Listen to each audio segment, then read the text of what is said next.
If you guys are watching this and you watched my last few videos and you're like, why are you doing so much yelling and screaming? Guys, I am passionate about this stuff.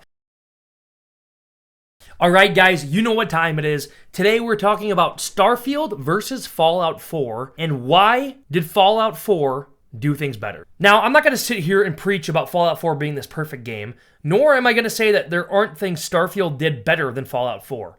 But I am going to go into detail about some of the great things from Fallout 4 that were non-existent in Starfield, and I'll talk a little bit about what Starfield did make improvements on and how that was not enough to make Starfield the game it should have been.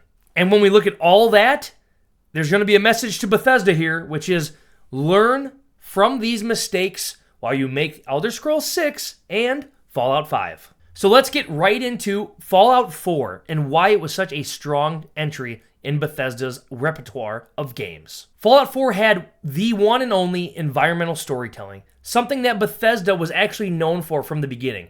You'll hear about it in videos from Juicehead or Mr. Matty Plays. They talked about the level of detail and creation that was the world around you in the Elder Scrolls and Fallout series. Every location in Fallout 4 feels handcrafted. It feels lived in. There's a degree of junk and grime and these colors that make you feel as though you are in the post-apocalyptic wasteland. And there's many stories to be found everywhere, with skeletons posed, or little arrangements of toys and animals, or seeing what used to be a bandit camp that's now been overrun by rad roaches and ghouls. The list goes on, and that list gives you the visual storytelling that Fallout 4 leans on in so many ways. And unfortunately, Starfield doesn't quite hit that level. There's also the atmosphere and identity of Fallout 4. Fallout 4 feels alive and it feels dangerous. You never know when you're going to stumble upon a random Deathclaw just roaming the countryside. Like, literally there's nothing here. Now there's a Deathclaw just running at me, ready to rip my head off. And like I said, the world just has that feel, that atmosphere, the grime, the color, the overall mood. And not to mention, there are a number of landmarks that you remember. For example, I remember the first time I came across the Deathclaw egg. And if you know, you know. And let's talk about the characters and the writing of Fallout 4. The story had depth. A lot of people didn't like Fallout 4's story. And to be honest, I can understand why there's a degree of hesitancy there.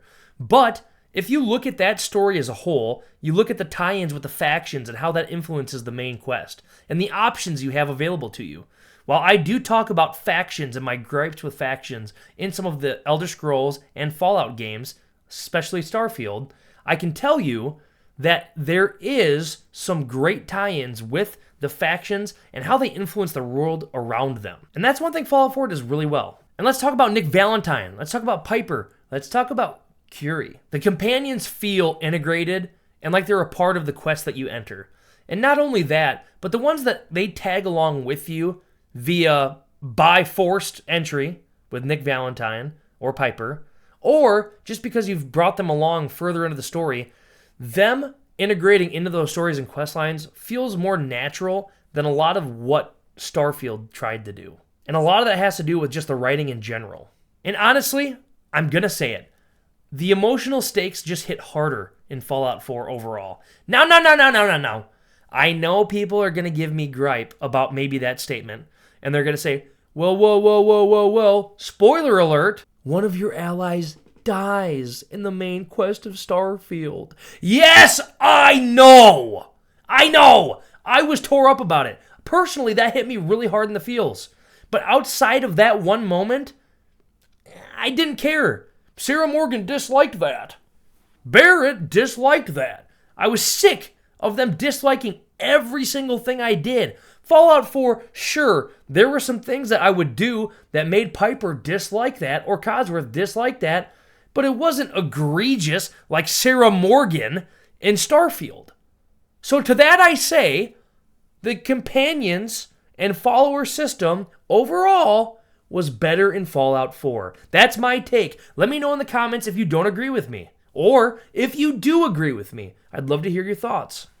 But now, let's talk about Starfield Strengths. Because guess what, guys? This is not a Starfield hate video.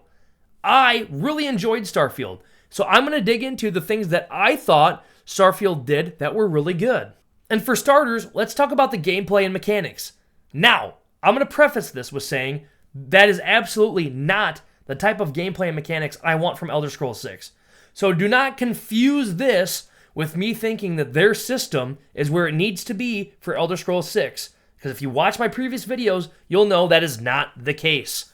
But for the type of game Starfield is, overall, the gameplay and mechanics that I'm about to talk about are in fact good for the game. They've given the gunplay tighter and more modern feel. There are now movement and mantling changes with how you can traverse the world.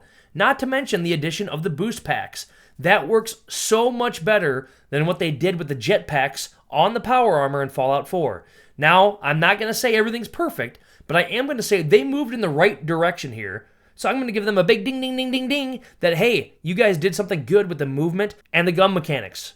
Those were two things I wanted to see, and those are two things they executed on. So thanks for that. And I will say, and other people may not agree when it comes to the mechanics of the game, but at launch, it was a relatively stable release. Yes, I know there were bugs for some people. Yes, I know there were some things that were really annoying that took a few weeks to get patched. But I experienced some of those minor bugs and 0 game-breaking items. None. Nada. Zilch. For me, it was a good release overall, and I know for a lot of people that is the case. You'll find outliers who talked so much about how the game was broken and busted. Yes, it's a Bethesda game, but it was not that bad, and some people made it way worse and conflated it out to be worse than it was. Let's also mention the combat variety. Although they still have problems with melee combat, they did do a significantly better job than previous titles with the integration of melee. Again, they need to do 10 times better for the Elder Scrolls 6, but that's a whole nother video. Now, let's talk about customization of ships. Shipbuilding is quite possibly the best mechanic that Bethesda has ever worked on. Now, I know the building in Fallout 4 was controversial. I really love the building in Fallout 4. But the ship building in Starfield made for so many cool and unique combinations. Not to mention, it's one reason the game has kept a larger following. Because people are interested in not only the base and core building mechanics for shipbuilding, but also the mods that come with that and all these cool builds that are now out there. And, of course, the M-class parts. That's something Bethesda did right. Now, I can talk about the outposts and how overall the system itself was pretty good, but I'm not going to say that it was better than Fallout 4, because in my opinion, settlements from Fallout 4 were greater than outposts in Starfield. A couple reasons are they stripped back some of the best mechanics from the actual settlement system in Fallout 4 when it comes to Starfield.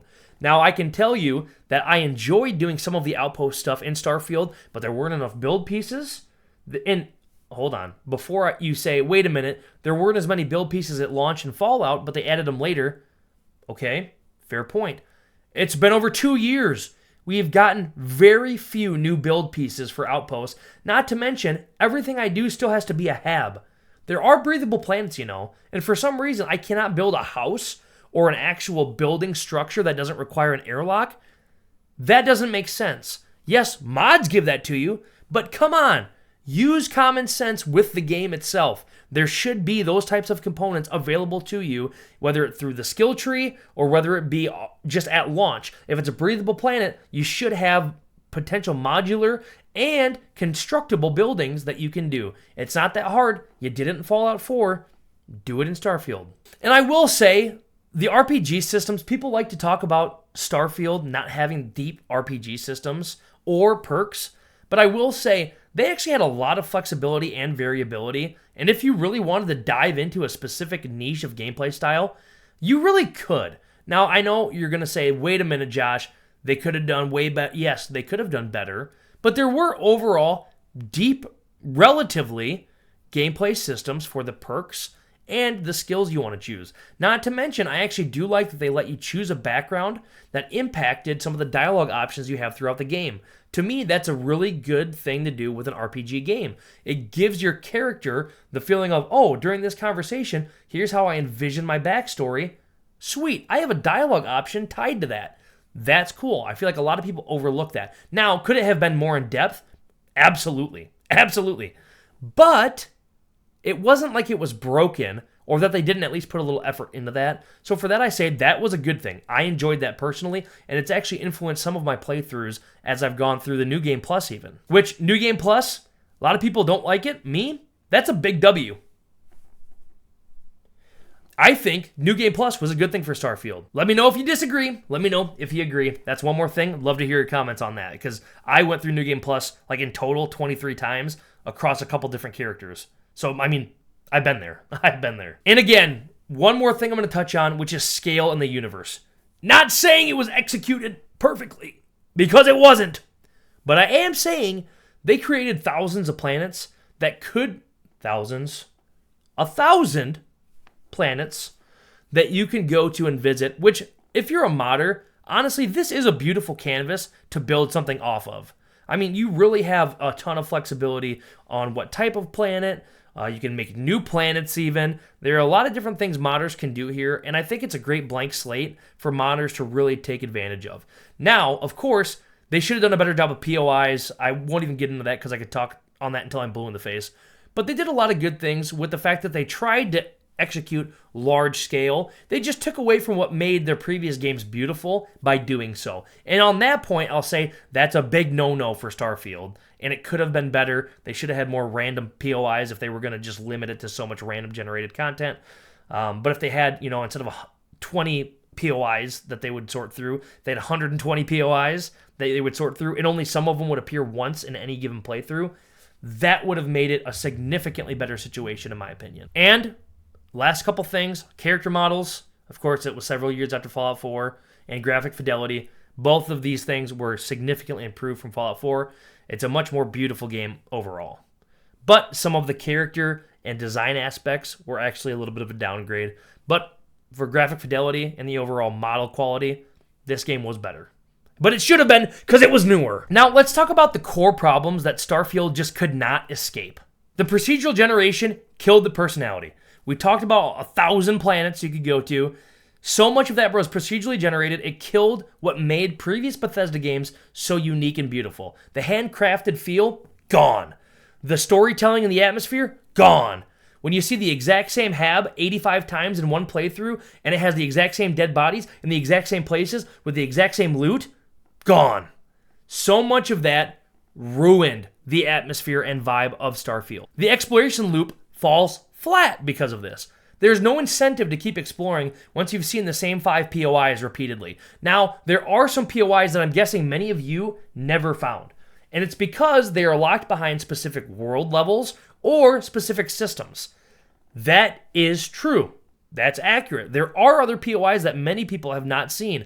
If you haven't been to the mining rig, I personally recommend you look up what is the mining rig, what systems can I find one? Because that was a hell of a time, and I will say that made exploration worth it. I found it by accident, and then I'm like, what the hell is this? And I was frightened, and I looked it up on the internet, and I'm like, oh my gosh, this is pretty rare. A lot of people don't stumble across this, it seems. But it was worth going to. And because I put over 1,000 hours in Starfield, and I was randomly exploring, I found that. The new map from one of the updates right after launch really helped because you can see POIs when you land, and it gives you a pretty good grasp on, oh, that's familiar, that's familiar. Oh, I haven't seen that one. Set a marker, go there.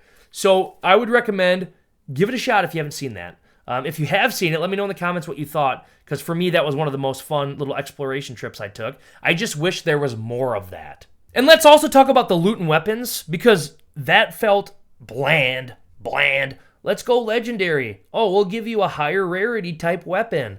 Oh, you're high level, everything's going to be advanced now, and we'll give you this legendary, and that's it. There's no unique weapons. It's all the same 5 freaking attachments on these guns, and the same 3 legendary effects. Whip-de-doo. You seen one, you seen them all. That system, trash. Get rid of it. They need to make that more rare, and they need to make looting and exploring more worth it for that particular component of the game, in my opinion. And also, there was always a feeling in Fallout 4 and Skyrim, I mean, we can go back to other titles too, but there was almost excitement when you find a new area, like, what am I going to see here? That was really lacking in Starfield. And that's one of the core reasons people felt, at least how I felt, the game lacked and made me shy away from doing certain things in the game. Now, I found countless areas to spend my time, but that was one thing I didn't do much of. I did more role-playing in the settled systems and the handcrafted areas. So New Atlantis, Aquila City, Neon.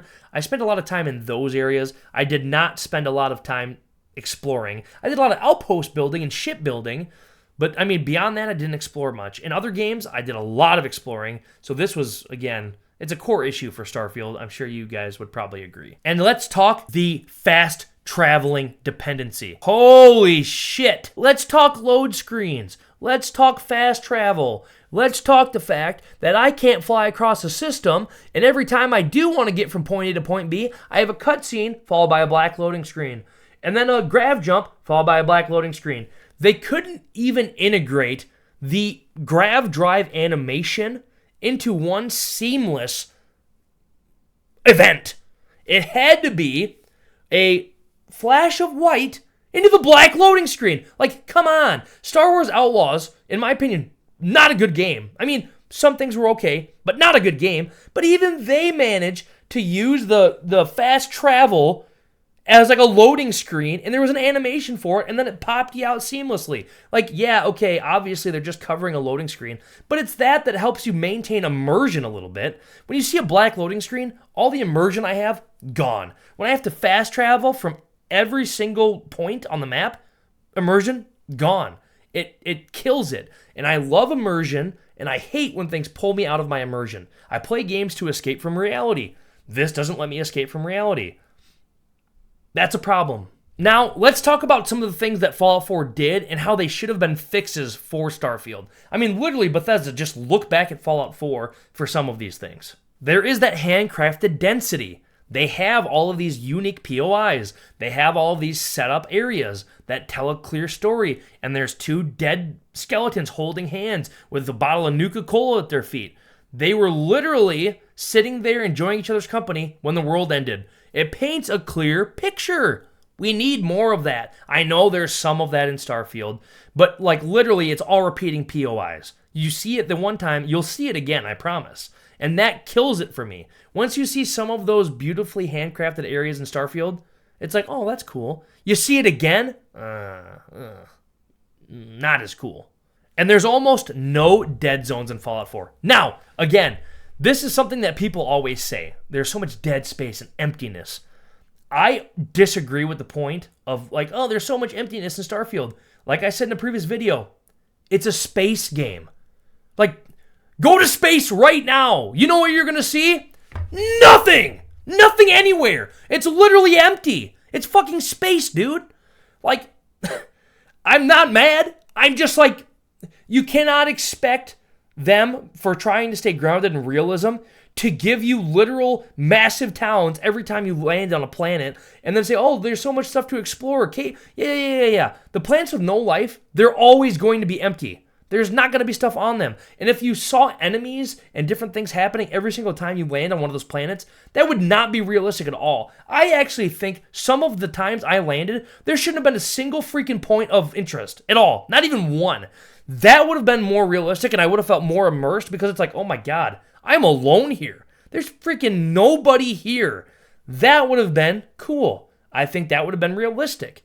So, that point, I'm going to disagree with everybody till I'm blue in the face. But I will say, the repeated POIs and some of the planets that should be more well-populated that weren't, like, there needed to be a better balance of those things. Of course, there's the visual grit and personality from Fallout 4 that's lost in Starfield. It tried to be more futuristic and more modernized, but they didn't do a really good job of it. Like, they couldn't pick, like, how the world should look. Aquila? Really? Dirt fucking roads? I don't think so at all. And okay, if you guys are watching this and you watched my last few videos and you're like, why are you doing so much yelling and screaming? Guys, I'm passionate about this stuff. If you are seeing my passion and you can feel my passion, please subscribe to my channel, because I love talking about this stuff, and I love when you guys comment too, so don't be afraid to comment. I love engaging with you guys in the comments. I'm always pretty nice and respectable when I comment back. I would challenge you to find a mean comment of mine, because I always just enjoy talking and hashing things out in the comments. So if you guys want to comment and talk to me about this stuff, feel free to. And if you have ideas for things that you personally want to see in a video, let me know. I can't guarantee I'll do it, but seeing that, and if I see it enough, I'll be like, okay, yeah, pretty obvious. I should talk about this in a video. Memorable landmarks and the mystery. Guys, there are so many cool and beautiful landmarks in Fallout 4, and while Starfield tried to give us that in a few places, it fell short. Yeah, okay, there's the real landmarks on Earth, but it's like, there's not really much to explore. You land there, you see it. Okay. You can't find a story about how people were killed and trying to escape and how a shuttle crashed and how, like, there's nothing about any of that. There's no environmental storytelling. You just get to go see the landmark, which I guess I had fun seeing some of that and how they did it, but also it wasn't very realistic when the Empire State Building was standing and, like, it's just sand everywhere around it. Like, really? That wouldn't stay standing and the rest of Manhattan would be collapsed. So if you're going to do it, like, be more realistic about it at least. Like, if they would have handcrafted more of that area and made that, like, a really cool area to visit with areas that you could build or existing structures that you could, like, go visit, find beds that are destroyed, some skeletons. I mean, that would have been cool, but they didn't do that. So, missed opportunity. And now I'm gonna bring everything back. And I'm going to talk about how, since Starfield fell short in some of these areas, we need to talk about how Bethesda can spin this moving forward, right? Like, we all, as a community, have had very, very valid criticisms. And if we can take those valid criticisms and turn that into an opportunity for Bethesda to hear us and move forward with The Elder Scrolls 6, realizing that, and Fallout 5, I think that we're going to be in a pretty good place. If they cannot listen to the criticism, RIP. RIP. It's over for us as fans, and these IPs, you might as well toss them out the window and just watch the freaking Amazon show, honestly. So, Elder Scrolls 6, less procedural, more handcrafted. That much is obvious. And an Elder Scrolls 6 game does not do well with a bunch of procedural generation anyway, so it should be handcrafted. A stronger atmosphere. It needs to be vibrant. There need to be good colors. It needs to feel recognizable and have a consistent tonality. Now, obviously, there's going to be variance between biomes, but you know what I mean. A region of Tamriel is going to have its own flavor and character, and this game needs to make sure it's consistent with that. I mean, does that make sense? I think it makes sense. And let's make sure there's rewarding exploration. That is what made some of these previous Elder Scrolls games and these previous Fallout games so successful. You could explore forever and find new and fun things to do or see, or stories to be told by the environment around you. We need a lot of that. Do it, make it happen, Bethesda. But that's enough of my soapbox for The Elder Scrolls 6. You know me, I love talking about ES6 because I want to see the best things from that game. But let me know in the comments, guys. I know I've brought it up a couple times, but let me know what you think. Did you prefer Fallout 4? Did you prefer Starfield? Do you agree with my points? Do you disagree with some of my points? What things did you like better about Starfield that you didn't like about Fallout, and vice versa?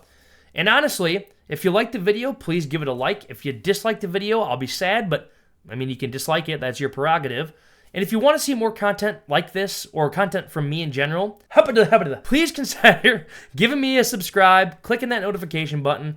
It means a lot to me seeing my community grow and seeing everybody in the comments. So all these interactions and all of these cool things going on are really cool to see. I said cool a lot there, but I really enjoy your guys' presence. I enjoy hearing more from you guys, and I enjoy seeing this little community here grow. And I look forward to giving you guys more content in the future, and as more news and updates come out, and then also giving you reviews as new things happen. I mean, I'd love to review the old games, but they're old. So if you guys want to see reviews, I'd be happy to give them to you. But until then, I'm going to just keep looking for new things to give updates on. And when new things do come out, I'll review them, and I'll let you guys know. But if anything else, just want to say, well met, travelers, and we'll see you in the next one.